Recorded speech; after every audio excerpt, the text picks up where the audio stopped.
오늘 윤 전 대통령은 출석에 불응했지만 내란 특검 속도를 더 내고 있습니다. 다른 한 가지가 또 굵게 자라났는데 오늘 오전부터 드론 작전 사령부 등 군 관련 장소 24곳을 압수수색하면서 소위 말한 외환 쪽으로도 강제 수사에 착수했다, 이렇게 의미를 둘 수 있을 것 같습니다. 지금 오늘 오전에 압수수색을 들어간 장소 저희가 그래픽으로 정리했는데 가장 눈에 띄는 건 경기 포천에 위치한 드론 작전 사령부라고 할 수가 있을 것 같습니다.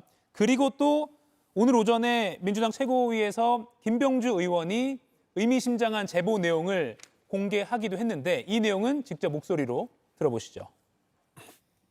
윤석열 정권의 외환 유치 정황이 점차 사실로 입증되고 있습니다.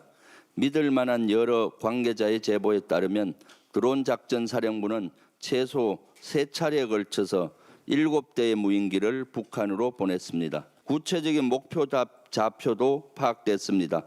김정은의 관저로 알려진 15호 관저 일대입니다. 네, 서영주 전 대변인님 어떻게 보셨습니까? 오늘 새로운 가지가 하나 크게 뻗어나간 것 같습니다. 그렇습니다. 일단 이제 큰 틀에서는 지금 이 내란의 행위를 정당하기 위해서 남북 관계에 있어서의 긴장도를 최고조로 올리기 위해서 북한을 자극했다라는 게 큰 주기이고요. 그 자극 자체가 드론을 평양 상공에 보냄으로써 북한이 어떤 그 도발의 의지를 내비쳤을 때 굉장히 기뻐했다. 근데 통상적으로 이 대한민국의 군 통수권자로서 이거는 굉장히 우려스러운 거지 기뻐할 일은 아니지 않습니까? 왜 기뻐했을까? 그리고 무인기를 보냈을 때 이 백령도에서 평양으로 가는 그런 여러 가지 항로들이 결국엔 그 작전사령부라든지 드론사에서 지금 확인되고 있지 않습니까? 그랬을 때는 이게 이제 외환죄로 확장되기에는 북한이라는 그 상대와 통모라는 어떤 그런 경로가 있어야 되는데 네. 통모가 빠지게 되면은 일반 이적죄 쪽으로 가는 것이죠. 물론 이제 외환죄와는 일반 이적죄에는 형량이 크게 차이가 나지만 최소한의 지금 상황을 보면 평양 위에다가 무인기를 보냈다는 김병주 의원의 말은 지금까지 드러난 사실들을 종합해 보건데 상상도 못할 일들이 대부분 사실로 드러났습니다. 예. 그러면 이거는 조사를 통해서 몇몇의 군 작전 수뇌부의 확인만 하면 사실일 가능성이 높다. 그랬을 때는 외환죄까지는 아니더라도 일반 이적죄는 분명하게 명백히 적용할 수 있어서 이 부분에 대해서는 피해자 윤석열이 스스로 이 부분에 대해서 검찰의 소환 조사에 응하게만 하면 금방 명백하게 적용할 수 있는 혐의가 될 것 같다. 좀 그렇게 보입니다. 저희가 아까 그래픽 2개가 같이 있는 걸 제가 보여드렸는데 그 왼쪽이 다시 한번 좀 띄워주시죠. 그 왼쪽이 김병주 의원실이 받았다는 그 제보 사진이었고요. 곧 올라갈 텐데요.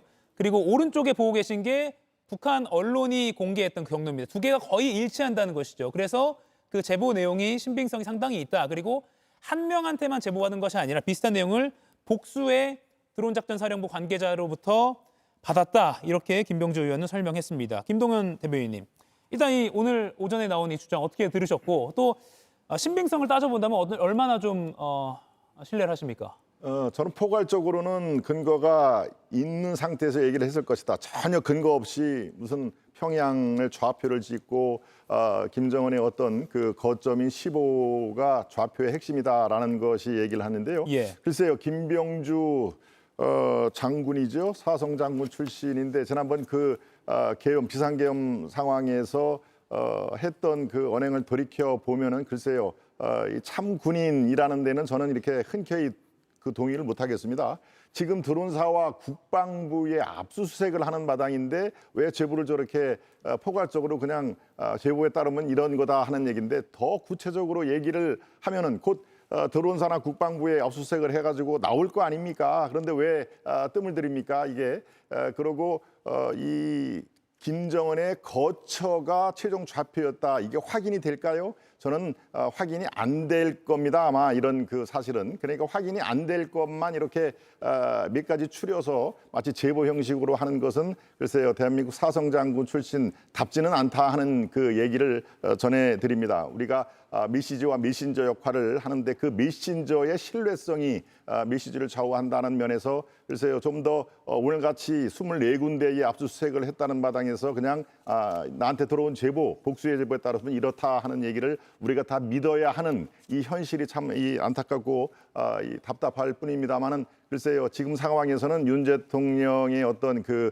입장에서는 뭐 모든 것이 지푸라기 하나 잡을 수가 없을 정도로 둑이 터져 있습니다. 그리고 지금 같은 저런 상태가 계속이 되면요, 아마도 이 계엄을 같이 한 걸로 지금 돼 있으면은 김용현 전 국방부 장관도 태도를 바꿀 수도 있다 하는 제가 우려가 듭니다.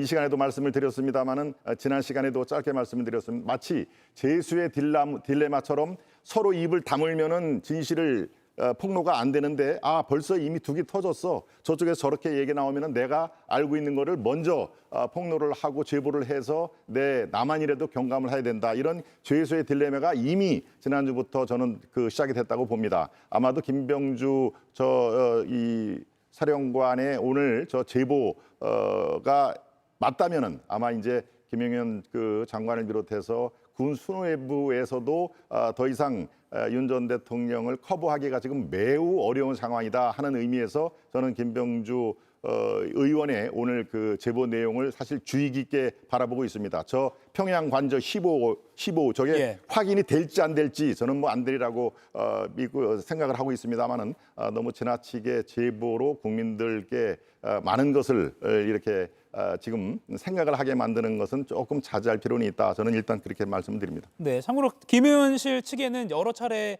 검증을 했고 또 한 가지 루트가 아니라 여러 복수의 관계자를 통해서 제보를 받았다고 설명을 했기 때문에 이건 또 수사를 통해서 또 접점이 생기면 확인이 더 될 것 같습니다. 박진영, 김기흥 두 분께 요거 짧게 여쭙고 다음 이슈로 넘어갈 텐데요. 그러면 이 무인기를 날렸던 그 시점이 디올백 그리고 명태균 게이트 등등의 그 상황이었습니다. 작년 가을이었죠. 그때 국민들은 정말 대통령 부부가 이랬어라고 분노하고 있는데 그때 군을 동원해서 무인기를 날렸다. 이게 사실이라면 이건 여야를 막론하고 좀 비참한 상황 아닌가라고 좀 저는 당시의 상황 논리 이상으로 윤석열이라는 사람이 계엄이라든가 잠기 집권 이런 것들을 구상을 했다라고 추론을 합니다. 이게 전쟁 일으키려고 했던 거지 않습니까?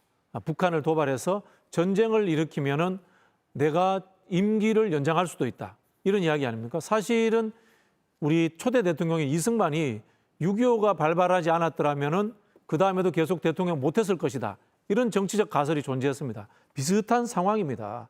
제가 봤을 때 이 윤석열이라는 사람은 2022년 대선을 치르면서부터 선거법 관련 문제도 있었고요. 김건희 리스크는 늘 있었던 문제입니다. 그렇기 때문에 이 문제를 해결하는 것은 내가 임기가 끝나더라도 안전해지려면 장기 집권해야 된다. 누구처럼? 박정희나 전두환처럼 장기 집권해야지만이 내가 안전할 수 있다. 부인이 안전할 수 있다. 이러한 생각으로서 저는 애초에 친이 쿠데타를 통해 가지고 장기 집권 독재를 꿈꿨다. 저는 그렇게 추론합니다. 그 맥락에서 무인기도 이해해야 된다. 네네네. 김기흥 대변인님. 저는 좀 지나친 비약 아닐까 싶습니다. 왜냐하면 오늘 김병주 의원께서 공개를 했는데 저 잘못된 겁니다. 왜냐하면 우리나라가 무인기를 보낸 건 통상적인 군의 정찰 활동입니다. 군의 어떤 활동이 있는 겁니다.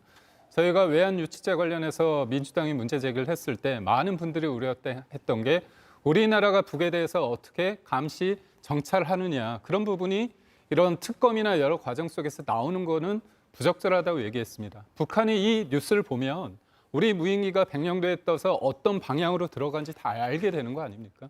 그런 측면에서 자제를 해야 되고 만약에 윤석열 전 대통령께서 전쟁을 일으키려고 했다면 무인기는 북한도 우리나라 청와대도 마찬가지고 용산의 대통령실에 보낸 적이 있습니다. 그것 때문에 전쟁이 날 가능성은 없습니다. 그렇기 때문에 만약에 그런 전쟁을 일으킬 목적이 있었다고 한다면 좀 더 강력한 수단이 있지 않습니까? 그렇기 때문에 이 상황만 보고서 그거를 전쟁을 일으키기 위한 하나의 어떤 방안이었다 보는 거는 저는 좀 앞서간 게 아닌가. 저 팩트를 일상적 좀 정보 활동은 말이 안 짧게만 더 되는데요. 드릴게요. 네. 예, 팩트를 좀 말씀드리면 예. 일상적인 정치 활동은 아니에요. 그렇게 국민을 호도하면 안 되고요.